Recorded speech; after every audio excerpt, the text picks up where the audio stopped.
FM, COPE Fuerteventura, la mañana.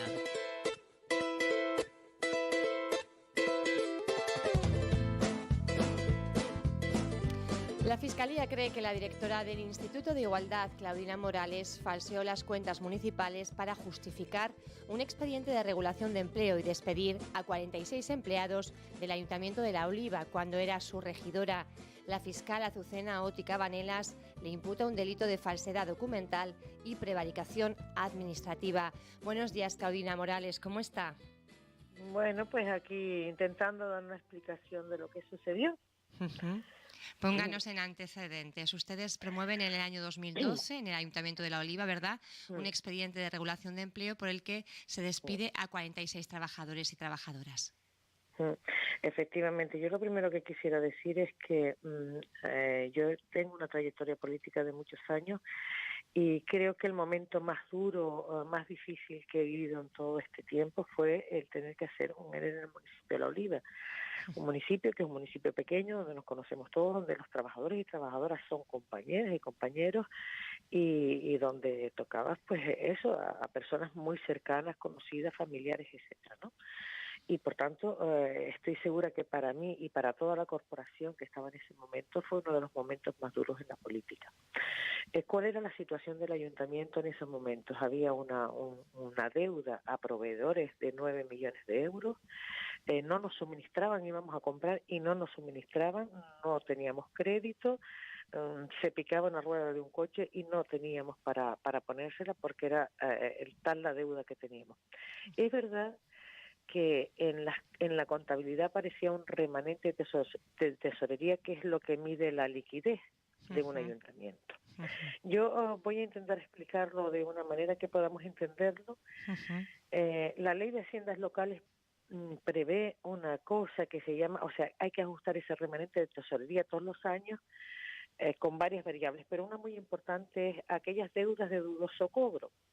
Y voy a poner un ejemplo a ver si me puedo entender. Por ejemplo, si una persona le debe al ayuntamiento 10.000 euros de impuestos que no ha pagado y fallece, esa deuda no la va a cobrar el ayuntamiento, ¿no? Bueno, pues esa limpieza que hay que hacer no se había hecho en muchos años atrás, ¿no? Con lo cual el remanente de tesorería que aparecía no era un remanente real, sino ficticio, porque no se había hecho esa limpieza. Y no es verdad que existiera, no había ni liquidez, ni para pagar a proveedores, ni existía ese remanente de tesorería. De hecho, a mí me parece muy grave y la verdad que yo digo, bueno, es que el objetivo era hacer el ERE y por eso falsificamos unas cuentas, ¿no? O sea, el objetivo, yo creo que el objetivo de cualquier persona que esté en una corporación es pues contratar gente y hacer gestión municipal, no es despedir a gente porque sí, ¿no? Nosotros, además del informe económico, que no lo hago yo, hay además informes económicos que es verdad hace la interventora, pero también economistas que estaban trabajando en el ayuntamiento. Pedimos una auditoría externa también. El Fondo de Financiación Municipal hizo un informe, hicimos un plan de estabilidad presupuestaria que mandamos al Ministerio y se aprobó, porque la situación del ayuntamiento era una situación crítica. A esto hay que añadirle todas las sentencias que ya estaban, que se tuvieron que negociar con sentencias firmes que no se habían resuelto, que tuvimos que negociar con los bancos, con los juzgados para hacer un plan de pago de todas esas sentencias, que yo no recuerdo bien, pero eran unos cuantos millones de euros. Tengo que mirarme bien el expediente.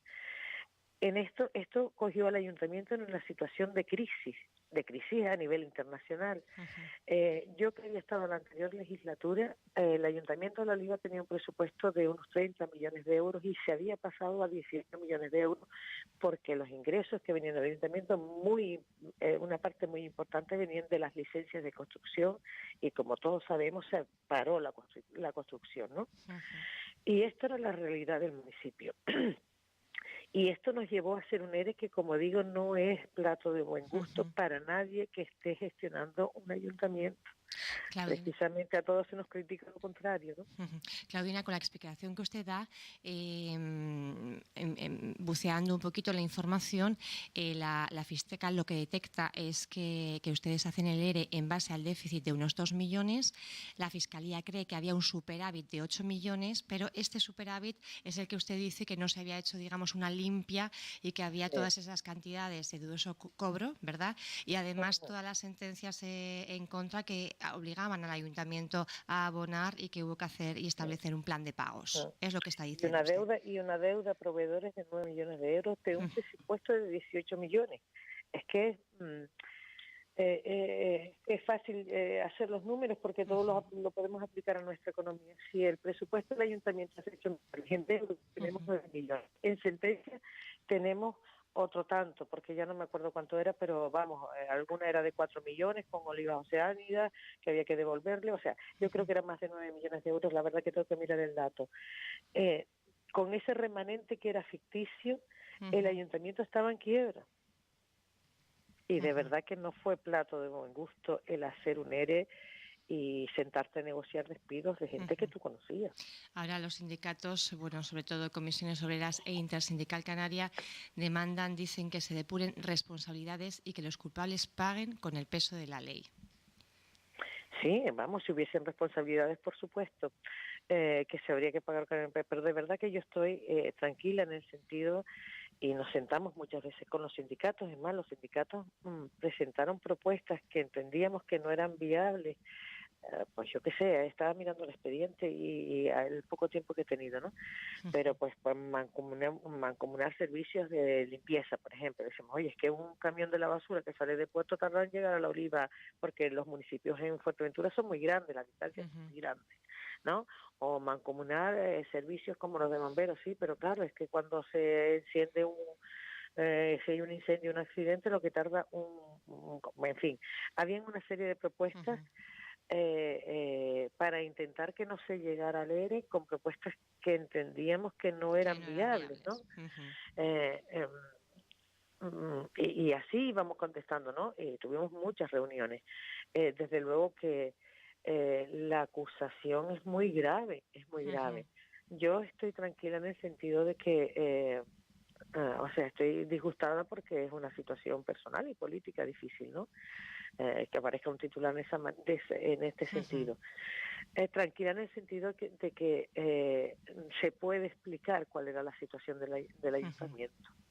Y eso no me lo invento yo, ni se lo inventa la interventora, ni se lo inventan los informes económicos que avalaban la situación. Ya digo, nosotros mandamos al Ministerio el plan de estabilidad presupuestaria porque incumplíamos todos los ratios para a lo largo de los años ir saneando al ayuntamiento, un plan que fue aprobado y que cumplimos escrupulosamente, ¿no? Y por tanto, pues bueno, lo que haremos es intentar explicar cuando nos llaman a comparecer cuáles las cuentas reales y esto que estoy explicando a los medios de comunicación, ¿no? Claudina, desde Ciudadanos se ha solicitado también su dimisión porque decía el portavoz autonómico de la formación, Mariano Cejas, que los canarios no se merecen un cargo público que esté constantemente en el foco judicial por su etapa como alcaldesa de La Oliva. También se refería al caso Baku, al caso de Edocracia. Elecciones en ciernes. Bueno, yo lo que quiero decir es que yo tengo muchos procesos, es verdad. Creo que la política se ha judicializado unas veces con razón y otras pues, utilizándolo como un arma política. No he sido condenada y procesos que realmente es verdad, ninguno de ellos tiene que ver con cuestionar la honradez, en el sentido de que no se está hablando en ninguno de ellos son de procedimientos administrativos y nunca de robar dinero.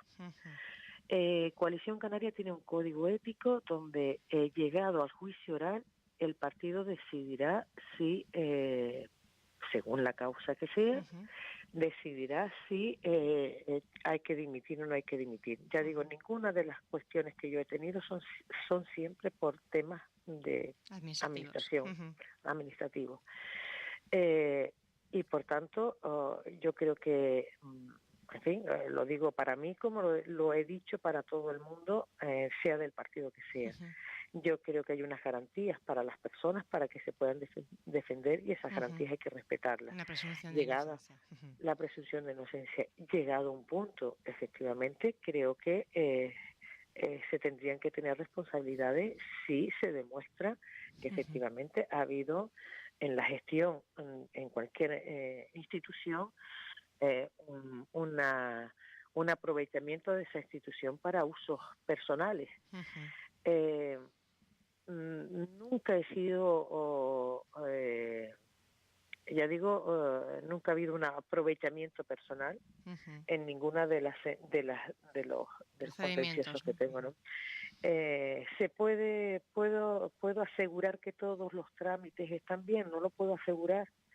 En una administración como un ayuntamiento se tramitan muchos expedientes, ¿no? Ahora sí es verdad que los expedientes van por lo menos con lo mínimo, los informes técnicos. Yo he estado ahí con informes sentada por denuncias, con informes técnicos jurídicos favorables, y aún sentada he estado por dar licencias, por no darlas, por todas las cosas. Lo que sí es verdad es que todavía, gracias a Dios, no tengo una sentencia que me condene, y yo pido el respeto que pido para mí, pido para todo el mundo. Si hay una condena, desde luego que tiene que haber responsabilidades políticas también, ¿no? Mientras tanto, espero que se respete y que nos den la oportunidad de por lo menos explicar todas estas cosas que estoy explicando, ¿no? Claudina Morales, directora del Instituto de Igualdad, muchísimas gracias por haber estado con nosotros y habernos atendido en esta mañana de COPE Fuerteventura. Gracias. Un saludo, gracias a ustedes.